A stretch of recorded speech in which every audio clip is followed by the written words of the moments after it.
Janganlah kita mengoreksi rumah tangga orang lain selagi rumah tangga kita masih belum kita benarkan atau belum kita apa ya istilahnya? Oke, sebenarnya Pak, kita nggak boleh menyalahkan umat Islam yang mengoreksi iman kami gitu. Karena Allah memang kerjaannya ngoreksi iman orang. Coba kau baca Quranmu. Yang mana yang Apa nggak dikoreksi nih? yang Sama mana Allahmu contohnya? ini. Telah kafirlah orang yang menuhankan 3 dari yang 3. Ya wajar kalian Islam itu mengira kami menuhankan 3. Orang Allahmu pun kayak gitu kerjaannya. Nah, tadi kan Itu satu. Oke, sebentar. Itu satu. Lalu dia bilang, Isa tidak disalib melainkan diserupakan. Kan gila ini lebih gila lagi nih. Udah jelas-jelas. Data di abad 1 sampai ke abad 6 itu nggak ada yang menolak penyaliban. Tiba-tiba Allah mau mengoreksi. Ya, oh dia diserupakan, kan gila. Jadi kamu jangan nyalakan orang Islam. Memang kerjaannya ngoreksi, ini isinya. Hah? Itu. Sejak kapan Isa itu lahir di bawah pohon korma? Gila.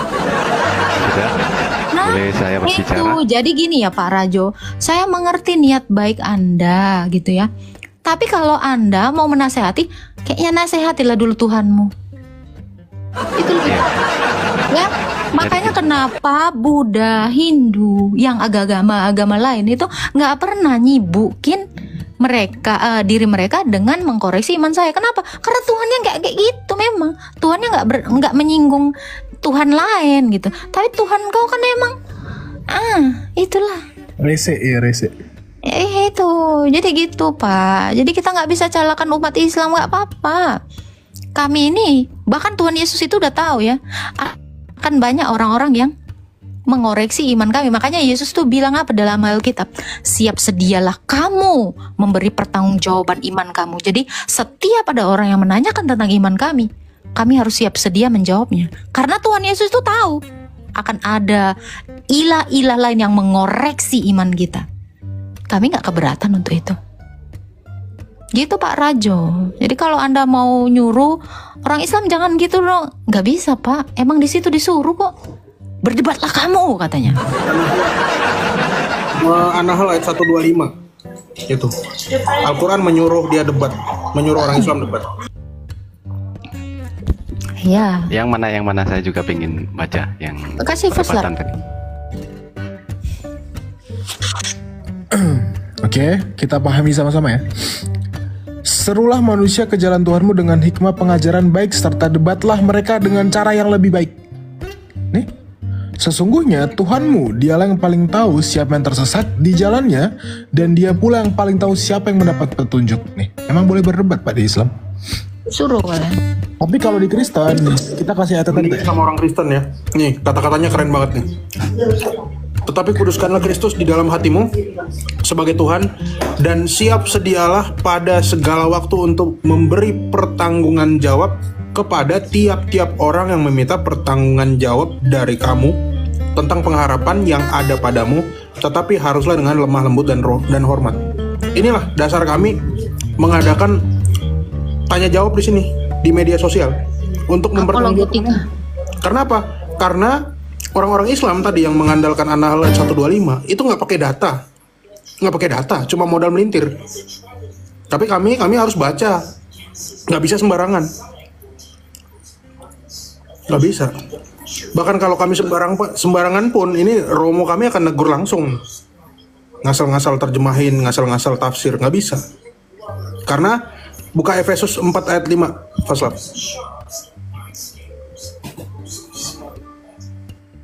Oke, Efesus 4. Efesus 4 ayat 5. Nah, tuh. Karena di dalam Kristen itu satu Tuhan, satu iman, satu baptisan. Ya, imannya harus satu. Nggak bisa nanti, oh, Syiah kafir, ya, Ahmadiyah kafir. Nanti Syiah ngomong Sunni kafir, Gafatar kafir, Rafatar kafir, Raffi Ahmad juga kafir. Nggak bisa begitu. Mak bapak. Tuh, satu iman. Makanya pengakuan iman Rasul itu gereja yang satu, kudus, apostolik, katolik. Katolik itu sifat ya, sifat. Katolik. Kalau di teman-teman Protestan, gereja yang kudus dan am. Nah, am itu satu, menyeluruh. Itu. Gitu Bang. Ya, baik. Jadi menurut itu semua kan ada cerita di dalam ayat-ayat yang Bapak bicarakan. Jadi di ayat-ayat itu kalau dibaca sepenggal-sepenggal, memang kesannya tidak tidak sempurna dalam pengertiannya. Dan yang bisa mengartikan itu adalah ahli kitab masing-masing. Ya betul? Betul tidak? Halo? Kak? Tes, halo? Iya. Gimana Pak?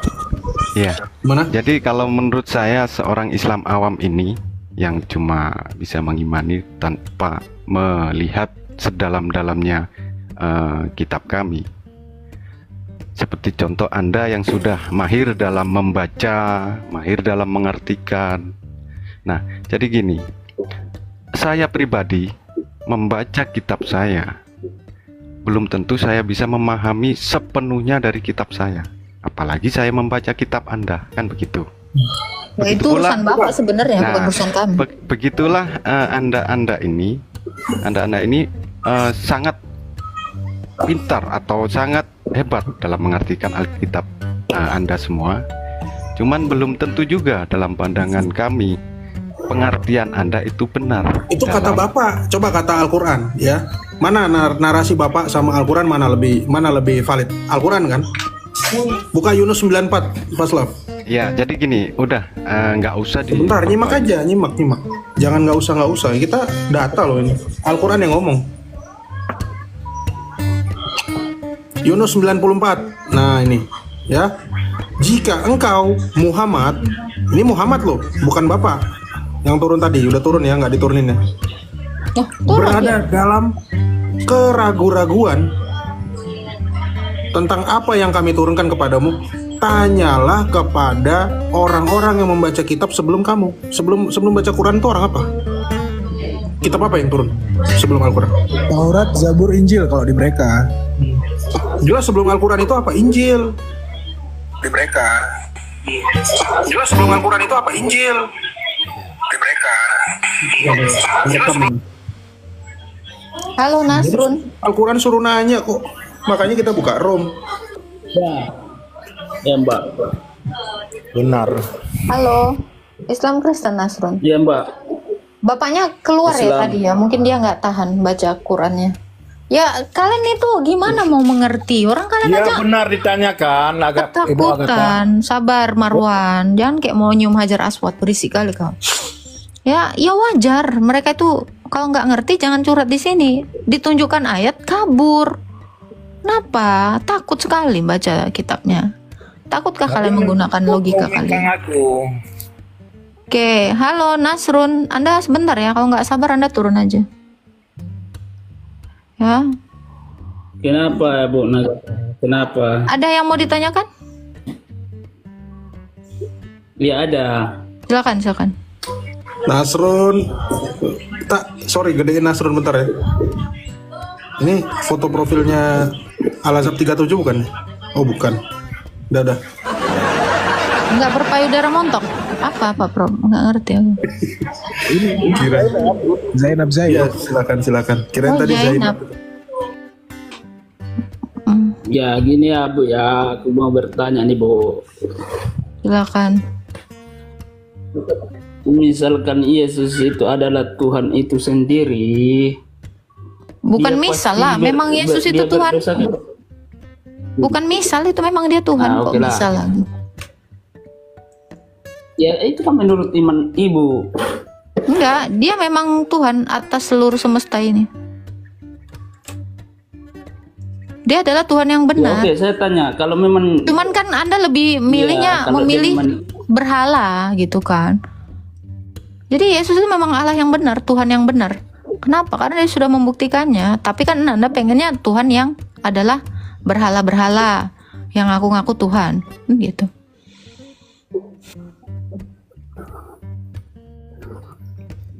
Silakan, Pak Nasrun. Yesus itu pasti berdosa kepada Iya gini, Yesus itu pasti berdosa kepada orang tuanya kan? Nggak ada. Mana ada Jelas Yesus lah dia berdosa berdosa, kepada Bu. orang tuanya? Mana dalilnya? Yang nggak ada sperma semua Tuhan Kristen, nah, termasuk Nabi Adam. Di mana dikatakan Yesus nggak ada dosanya? Coba tunjukkan. Biarin dia aja faslap, biar kalau dia Ibu faslap. Maria itu gini. Yesus nggak ada sperma sama kayak Nabi Adam.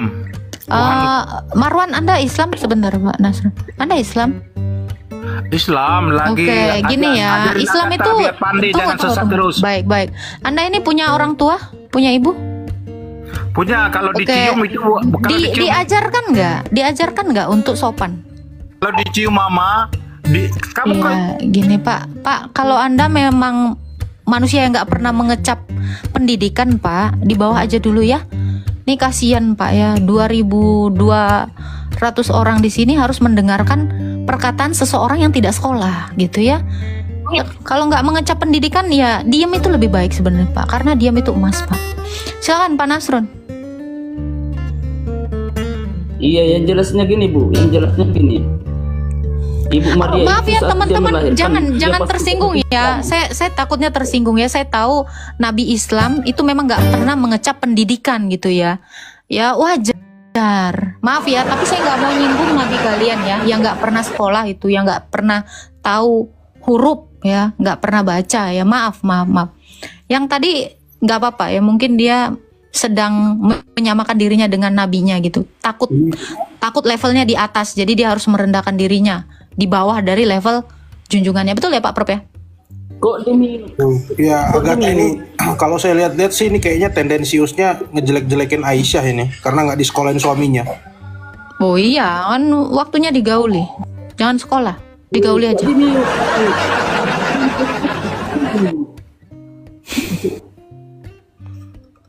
Silakan Pak. aku belum selesai bertanya.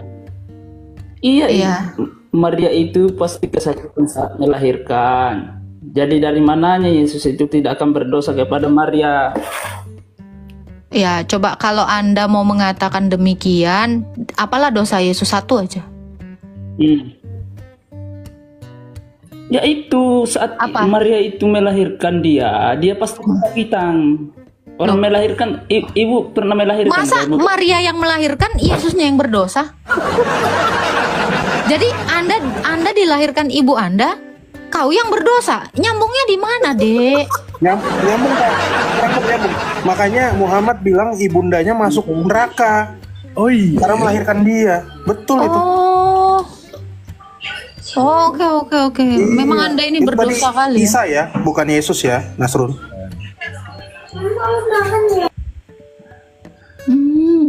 Saya bingung ya Kenapa? Faslop ya. Nah, kenapa? Lu yang nyuri, anak lu yang berdosa gitu. Agak lain. Hah? Lu yang besok gebukin orang, anak lu yang berdosa gitu. Loh, tadi Anda mengatakan Ini kalau di- ketika ibunya sakit, anaknya yang berdosa. Gara-gara ibunya melahirkan. Lah suruh aja sekalian, Allah jangan niup-niup parja si Maryam. Biar Maryam gak sakit waktu ngelahirin. Nah itu. Jadi kalau di dalam iman Kristen, malaikat Gabriel datang kepada Maria dan dia meminta izin. Dia meminta izin terlebih dahulu, ya. Wahai Maria, salam ya Maria ya. Sesungguhnya engkau akan melahirkan anak yang disebut Kudus Anak Allah, ya. Lalu Maria mengizinkan, jadilah padamu seperti perkataanmu, sebab aku adalah hamba Tuhan. Nah, Maria di situ mengizinkan, jadi nggak ada dosa. Bunda Maria oleh kerelaan hatinya dia menerima kabar yang disampaikan oleh malaikat Gabriel. Tidak ada dosa. Jadi Maria jika sudah mengatakan sesungguhnya aku adalah hamba Tuhan, jadilah kepadaku seperti yang kau katakan, berarti Maria bersedia untuk melahirkan inkarnasi dari anak Allah. Apakah kebersediaannya Bunda Maria menjadi dosa pertanggungan oleh Yesus? Kan nggak nyambung deh, beda cerita ya. Kalau di dalam versinya Islam, suruh siapa? Allahmu niup-niup parjahannya si Maryam. Kan akhirnya dia jadi ngelahirin, jadi sakit. Kalau mau disalahkan, ya salahkan Tuhanmu. Ngapain disuruh tiup-tiup? Itu Pak. Jadi dengan Anda mengatakan mamanya sakit gara-gara melahirkan, Bunda Maria tidak merasa. Tidak merasa dia kesakitan. Bahkan di dalam tradisi suci gereja ya, Bunda Maria itu tidak mengalami kesakitan. Benar ya Romo ya? Dia itu bahkan perawan setelah melahirkan. Tetap perawan. Tetap perawan. Kalau di Islam, Allahnya mengambil keperawanan. Makanya itu kan di dalam ikon itu kan di sini bintang, di sini bintang, di sini bintang. Dia dimuliakan, dia tetap perawan setelah melahirkan dan sebelum melahirkan. Itu maknanya ikon itu. Coba diperhatikan di kerudungnya Bunda Maria itu. Di sininya bintang, dia dimuliakan waktu dia mengandung Kristus, ya. Dia sebelumnya perawan, di sini setelah melahirkan dia perawan. Nah ini, jadi kalau dikatakan berdosalah Yesus, dosa itu adalah perbuatan melanggar. Apakah kodrat manusia yang dilahirkan itu adalah pelanggaran kodrat? Enggak. Karena perintah Tuhan di dalam Kejadian beranak cucu dan bertambah banyaklah itu waktu manusia belum jatuh ke dalam dosa. Kodrat melahirkan itu bukan setelah jatuh, tetapi setelah jatuh baru dikatakan dengan kesakitan engkau akan melahirkan anakmu. Itu kan bagi perempuan kan, namun engkau akan tetap birahi. Bunda Maria tidak mengalami kesakitan. Itu Pak. Bahkan dia perawan setelahnya. Ini nubuatan di itu ya, raja itu akan melewati pintu bait Allah dan ditutup, tidak boleh ada lagi yang lewat di situ kan, gitu kan? Nubuatannya ada.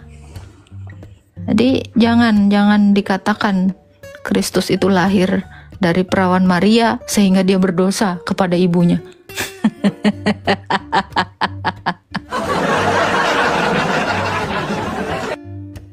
Ada lagi Pak Nasrun, agak lain kau. Jadi kita tahu ya bahwa Maria itu kesakitan melahirkan karena Allah yang tiup. Dari mana ketuhanan Yesus? Dari mana letak ketuhanan Yesus? Ketika dia mampu, ya ini nih, ketika dia mampu menjadi manusia, itu di situ kepenguasaannya. Itulah kehebatannya. Dia bisa jadi manusia karena dia adalah Allah. Dia mampu inkarnasi. Itu Allah mengambil rupa manusia, itu adalah kemampuannya. Coba kau mengambil rupa monyet, coba kau jadi monyet nggak? Nggak bisa kau. Kau nggak bisa jadi mengambil rupa monyet. Kenapa? Karena kau nggak sanggup apa-apa. Kau nggak mampu. Tuh. Coba. Atau kau mau mengambil rupa agar-agar, bisa nggak kau jadi agar-agar? Nggak bisa. Kenapa? Kau nggak mampu.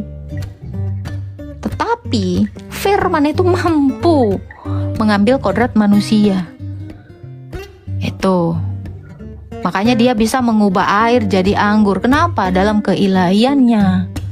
Ya, mampu dia berjalan di atas air. Tadi mengubah air jadi anggur. Berjalan di atas air, membangkitkan Lazarus yang mati, menyembuhkan orang yang lumpuh, membuat mata bagi orang yang tidak bermata dari lahir. Ya, apalagi bahkan dia sendiri sengaja turun ke dalam kerajaan maut. Untuk apa? Menarik semua orang-orang yang menanti-nantikan keselamatan dari Allah. Itu dia mampu mengeluarkan Adam dan Hawa dari dunia orang mati. Mujizat. Oke, mujizat itu dari mana? Dari Tuhan lah. Lah karena dia Tuhan, makanya dia bermujizat. Mana ada? Ya udah, kamu sudah mengatakannya. Dari mana? Dari Tuhan. Ya Yesus itu Tuhan, makanya dia melakukannya.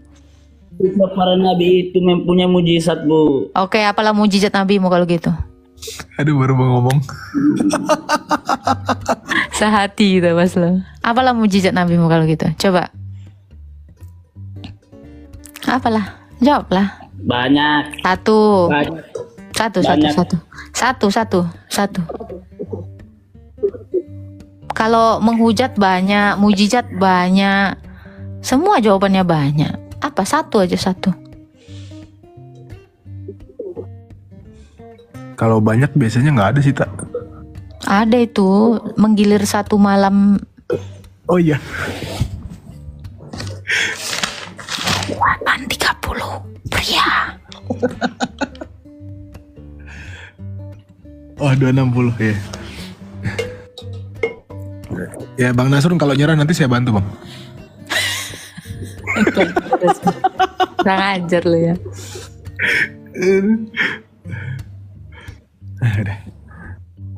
Coba mungkin ada yang mau bantu Bang Nasrun ya, menunjukkan mujizat nabinya.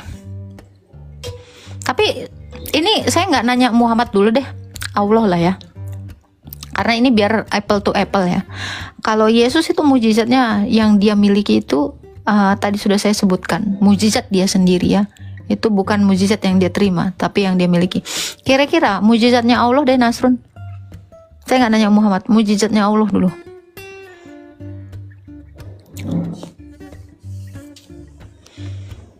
Silakan bro. Marhasan, kirain Marsanda. Marhasan Islam atau Kristen Marhasan? Halo.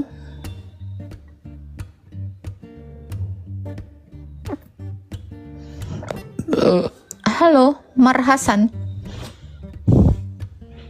Assalamualaikum Umi.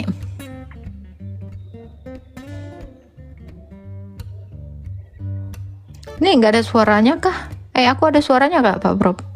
Oh jelas. Dianya nggak ngomong. Kok nggak ada yang bicara sih di sini? Emang nggak ngomong. Kita naikkan ya, Nabi.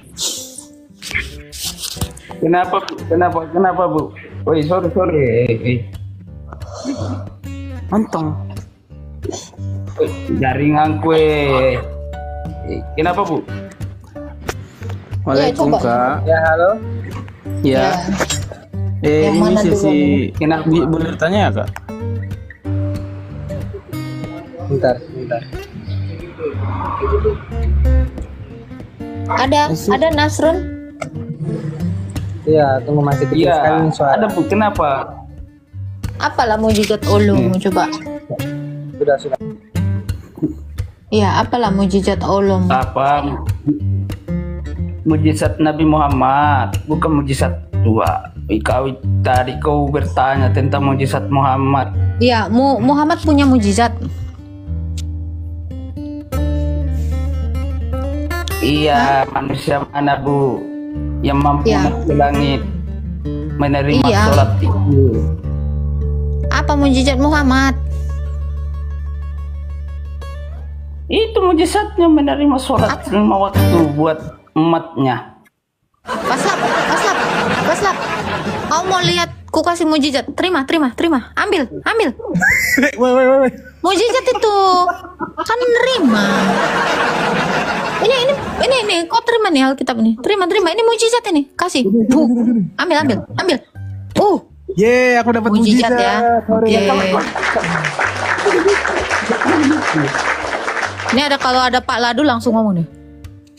Sesungguhnya aku sudah menurunkan kitab kepada Faslab untuk Panggil lah. Soundcard kau apa nggak ada? Coba Pak, yang lebih signifikan dong Pak. Mujizat. Oke, kalau tidak mau terima. Oke Pak, gini Pak, mujizat Nabi itu Muhammad disaksikan atau rahasia Pak sifatnya? Kenapa? Setahu saya mujizat itu banyak disaksikan banyak orang ya. Mujizat itu dinyatakan untuk memperlihatkan kemuliaan Allah itu kan gitu kan. Makanya ada mujizat supaya orang menjadi takjub gitu. Sekarang saya tanya, perintah atau wahyu itu disaksikan banyak orang nggak Pak? Kan Anda mengatakan Quran ini mujizat ya. Ini kira-kira disaksikan orang banyak nggak ketika dia menerima wahyu ini?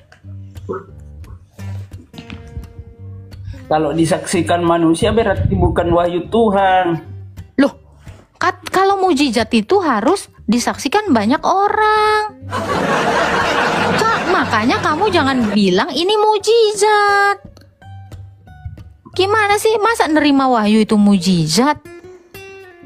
Nah, jadi Anda bisa bedakan menerima wahyu dengan mujizat kan? Di mana-mana mujizat itu disaksikan banyak orang. Nerima wahyu ya orang perorangan. Jadi saya tanya, Iya, ini oke, mujizat kalau- atau nerima wahyu?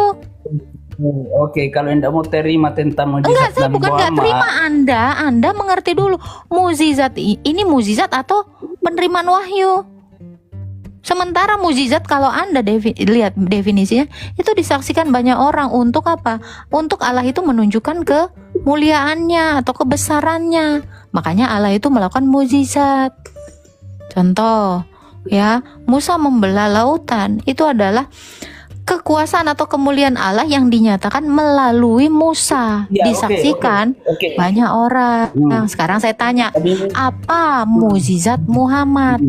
Jawab dulu. Nabi Musa itu membela laut. Siapa yang memberi kekuatan? Siapa? Tuhan Yesus. Dari mana? Mana ayatnya? Tuhan Oke, Yesus. saya buktikan ya. Fasla bukakan Matius 17. Nah ini jadi Yesus itu ngomong nggak gini ya Pak ya. Kalau Anda gitu, Anda lagi diskusi sama tukang beca. Di sini bukan tukang beca Pak ya. Jadi tolong integritas Anda pertanggungjawabkan di sini ya. Ini ya. 6 hari. Nah ini 6 hari kemudian Yesus membawa Petrus, Yakobus dan Yohanes saudaranya bersama-sama dengan mereka naik ke sebuah gunung yang tinggi. Di situ mereka sendirian saja. Lalu Yesus berubah rupa dengan mata mereka di depan mata mereka, ya. Wajahnya bercahaya seperti matahari. Nah, itu 3-nya. Dan nampak kepada mereka Musa dan Elia. Yesus bisa menghadirkan Elia dan Musa dalam waktu bersamaan. Jadi Yesus itu ketika dia mengatakan ya, bukakan lagi Faslab ya, Matius 23 ayat 34. Jadi ketika Yesus itu mengatakan, lihatlah aku mengutus kepadamu nabi-nabi, benar-benar ditunjukkan itu.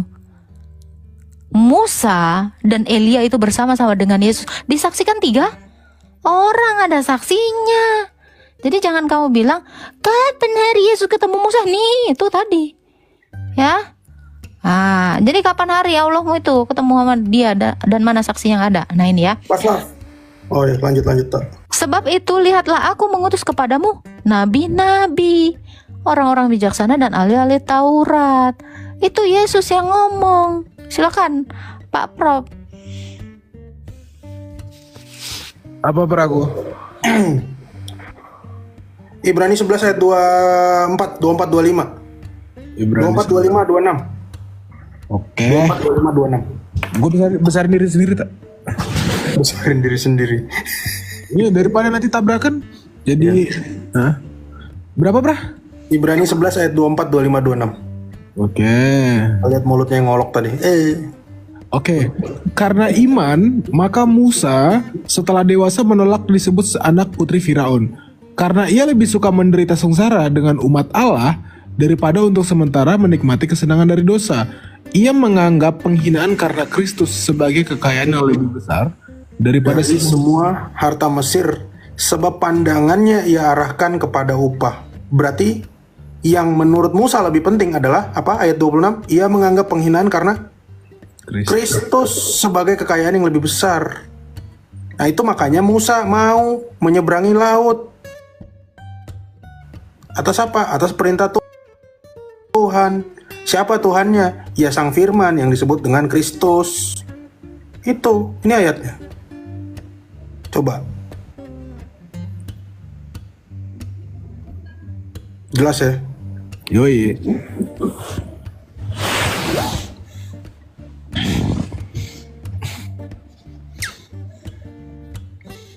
Wah, Gata ngopi nih. Telepon atau apa tuh, Pra? Ada itu mungkin, ada WhatsApp. Iya jadi. Oh iya, foto, sorry. Foto yang gue kirimin tadi itu urutan loh, Pra. Itu urutan, jangan ngecap. Itu udah urutan. Oh siap, yang kemarin. Tadi subuh lah.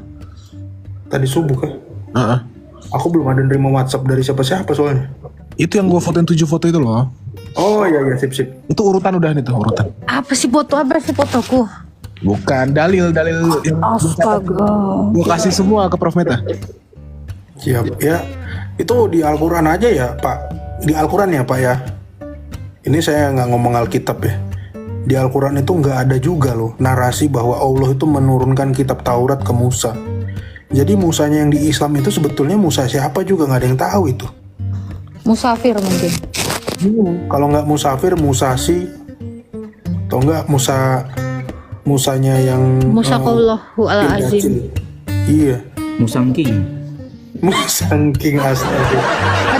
Aduh, itu duren Romo. Aduh, pengen makan musangking aku. Aduh, enak banget kayaknya. Ya gitu Pak Nasrun. Halo Pak Nasrun. Jangan diganggu, tak lagi fokus cium bininya. Astaga itu. Nah itu musangking. Itu musangking, Prof. Buset. Langsung kasih ya. Ini memang kece banget ya orang-orang di room saya ini ya. Baru ngomong musangking langsung keluar Thank you. musangking. Mikael. Loh, ada lagi belum sempat di screenshot. Pak, satu lagi dong, Pak. Kalau mau ngasih musangking tuh ngomong-ngomong, baru mau di screenshot. Ah.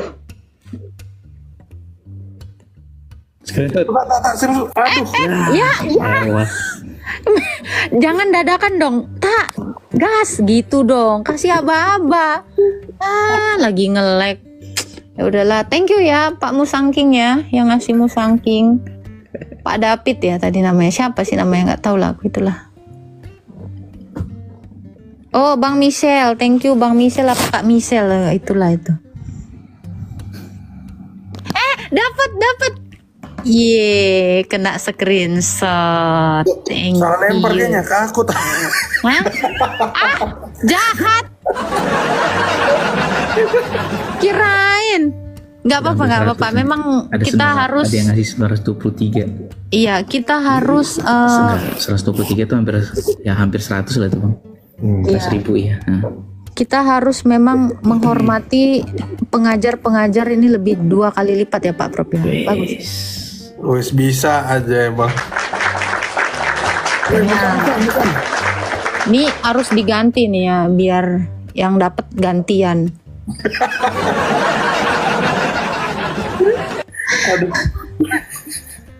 Romo nggak ada Romo, nggak ada ganti yang lain, nggak ada ganti coba. Nggak ada juga, nggak ada fast lap sekarang fast lap.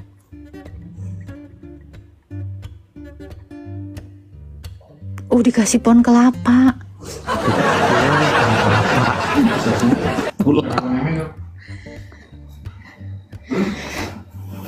Silakan Pak Nasrun. Gue dapet headset tak kelas.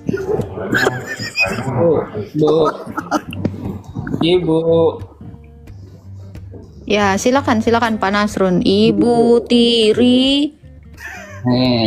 Yesus itu gagal jadi Tuhan, Bu. Gagalnya di mana, Pak? Nggak apa-apa. Gagalnya di mana? Gagalnya gini, Bu. Yang namanya Sang Pencipta itu tidak harus diciptakan, Bu. Oh, kapan Yesus diciptakan memang? Kapan Yesus diciptakan? Coba hari keberapa? Kalau memang Anda mengatakan Yesus diciptakan, kapan dia diciptakan? Kamu nanya. Kamu bertanya-tanya. Kok bininya mau sama dia ya? Gue heran. Iya, Pak, di bawah dulu ya Pak ya. Anda kayaknya botol. Turun aja Pak. Terpujilah Allah Bapa Tuhan kita Yesus Kristus, Bapa yang penuh belas kasihan dan Allah sumber segala penghiburan, yang menghibur kami dalam segala penderitaan kami, sehingga kami sanggup menghiburkan mereka yang berbeda dalam bermacam-macam penderitaan dengan penghiburan yang kami terima sendiri dari Allah. Sebab sama seperti kami mendapatkan bagian berlimpah-limpah dalam kesengsaraan Kristus, demikian pula oleh Kristus kami menerima penghiburan berlimpah-limpah. Jika kami menderita, hal itu kami menghiburkan, maka hal itu adalah untuk menghibur kamu, sehingga kamu beroleh kekuatan untuk dengan sabar menderita kesengsaraan yang sama seperti yang kami derita juga. Dan pengharapan kami akan kamu adalah teguh, karena kami tahu bahwa sama seperti kamu turut mengambil bagian dalam kesengsaraan kami, kamu juga turut mengambil bagian dalam menghiburan kami. Sebab kami mau, saudara-saudara, supaya kamu tahu akan penderitaan yang kami alami di Asia Kecil. Beban yang ditanggungkan atas kami adalah begitu besar dan begitu berat, sehingga kami telah putus asa juga akan hidup kami. Bahkan kami merasa seolah-olah kami telah dijatuhi hukuman mati. Tetapi hal itu terjadi supaya kami jangan menaruh kepercayaan pada diri kami sendiri, tetapi hanya kepada Allah yang membangkitkan orang-orang mati dari kematian. Begitu negeri Ia telah dan akan menyelamatkan kami. Kepadanya kami menaruh pengharapan kami bahwa Ia akan menyelamatkan kami lagi, karena kamu juga turut membantu mendoakan kami supaya banyak orang mengucapkan syukur atas karunia yang kami peroleh berkat banyaknya doa mereka untuk kami. Inilah yang kami megahkan, yaitu bahwa suara hati kami memberi kesaksian kepada kami bahwa hidup kami di dunia ini, khususnya dalam hubungan kami dengan kamu, dikuasai oleh ketulusan dan kemurnian dari Allah, bukan oleh hikmah duniawi, tetapi oleh kekuatan kasih karunia Allah. Sebab kami hanya menulis kepada kamu apa yang dapat kamu baca dan pahamkan. Dan aku harap mudah-mudahan kamu akan memahaminya sepenuhnya, seperti yang telah kamu pahamkan sebagian dari kami, yaitu bahwa pada hari Tuhan Yesus kamu akan bermegah atas kami, seperti kami juga akan bermegah atas kamu. Berdasarkan keyakinan ini, aku pernah merencanakan untuk mengunjungi kamu dahulu, supaya kamu boleh menerima kasih karunia untuk kedua kalinya. Kemudian aku mau meneruskan perjalananku ke Makedonia, lalu dari Makedonia kembali lagi kepada kamu supaya kamu menolong aku dalam perjalananku ke Yudea. Jadi adakah kamu bertindak serampangan dalam merencanakan hal ini, atau adakah aku membuat rencanaku itu menurut keinginanku sendiri, sehingga padaku serentak terdapat ya dan tidak? Demi Allah yang setia, janji kami kepada kamu bukanlah serentak ya dan tidak, karena Yesus Kristus adalah Anak Allah yang telah kami beritakan di tengah-tengah kamu, yaitu olehku dan oleh Silwanus dan Timotius. Bukanlah iya dan tidak, tetapi sebaliknya, di dalam Dia hanya ada iya. Sebab Kristus adalah iya bagi semua janji Allah. Itulah sebabnya oleh Dia kita mengatakan amin untuk memuliakan Allah. Sebab Dia yang telah meneguhkan kami bersama-sama kamu di dalam Kristus adalah Allah telah mengurapi, memeteraikan tanda miliknya atas kita dan memberikan Roh Kudus di dalam hati kita sebagai jaminan dari semua yang telah disediakan untuk kita. Tetapi aku memanggil Allah sebagai saksiku yang mengenal aku, bahwa sebabnya aku tidak datang ke Korintus ialah untuk menyayangkan kamu, bukan karena kami mau memerintahkan apa yang harus kamu percayai, karena kamu berdiri teguh dalam imanmu. Sebaliknya, kami mau turut bekerja untuk sukacitamu. Aku telah mengambil keputusan di dalam hatiku bahwa aku tidak akan datang lagi kepadamu dalam duka cita. Sebab jika aku mendukakan hatimu, siapa lagi yang dapat membuat aku menjadi gembira selain Dia yang berduka cita karena aku? Dan justru itulah maksud suratku ini, yaitu supaya jika aku datang, jangan aku berduka cita oleh mereka, yang harus membuat aku menjadi gembira. Sebab aku yakin tentang kamu semua, bahwa sukacitaku adalah juga sukacitamu. Aku menulis kepada kamu dengan hati yang sangat cemas dan susah, dan dengan mencucurkan banyak air mata, bukan supaya kamu bersedih hati, tetapi supaya kamu tahu betapa besarnya kasihku kepada kamu semua. Tetapi jika ada orang yang menyebabkan kesedihan, maka bukan hatiku yang disedihkannya, melainkan hati kamu sekalian, atau sekurang-kurangnya supaya jangan aku melebih-lebihkan hati beberapa orang di antara kamu. Bagi orang yang demikian, sudahlah cukup teguran dari sebagian besar dari kamu, hingga kamu sebaliknya harus mengampuni dan menghibur dia, supaya ia jangan membinasa oleh kesedihan yang terlampau berat. Sebab itu aku menasihatkan kamu supaya kamu sungguh-sungguh mengasihi dia. Sebab justru itulah maksudnya aku menulis surat kepada kamu, yaitu untuk menguji kamu apakah kamu taat dan segala sesuatu. Sebab barang siapa yang kamu ampuni kesalahannya, aku mengampuninya juga. Sebab jika aku mengampuni, seandainya ada yang harus kuampuni, maka hal itu kubuat oleh karena kamu di hadapan Kristus, supaya iblis jangan beroleh keuntungan atas kita. Sebab kita tahu apa maksudnya. Ketika aku tiba di Troas untuk memberitakan Injil Kristus, aku dapati bahwa Tuhan telah membuka jalan untuk pekerjaan di sana. Tetapi hatiku tidak merasa tenang karena aku tidak menjumpai saudaraku Titus.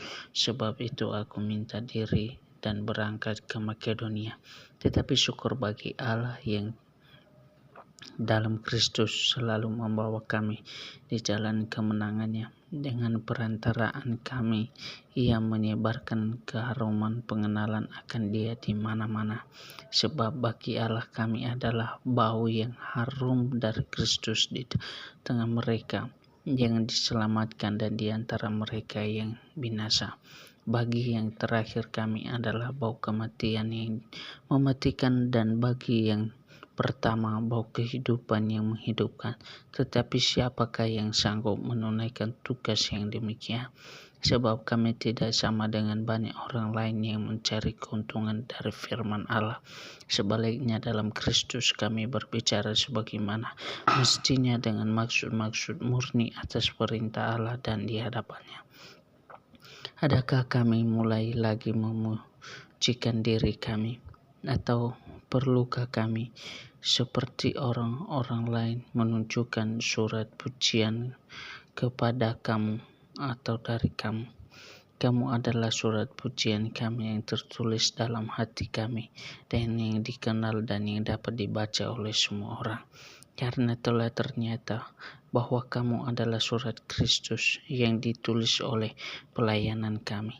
Ditulis bukan dengan tinta tetapi dengan Roh dari Allah yang hidup, bukan pada loloh batu melainkan pada loloh daging, yaitu di dalam hati manusia. Demikianlah besarnya keyakinan kami kepada Allah oleh Kristus. Dengan diri kami sendiri kami tidak sanggup untuk memperhitungkan sesuatu seolah-olah pekerjaan kami sendiri. Tidak, kesanggupan kami adalah pekerjaan Allah. Ialah membuat kami juga sanggup menjadi pelayan-pelayan dari suatu perjanjian baru yang tidak terdiri dari hukum yang tertulis, tetapi dari Roh. Sebab hukum yang tertulis mematikan, tetapi Roh yang menghidupkan. Pelayanan yang memimpin kepada kematian terukir dengan huruf pada loloh batu. Namun demikian kemuliaan Allah menyertainya waktu ia diberikan, sebab sekalipun kuda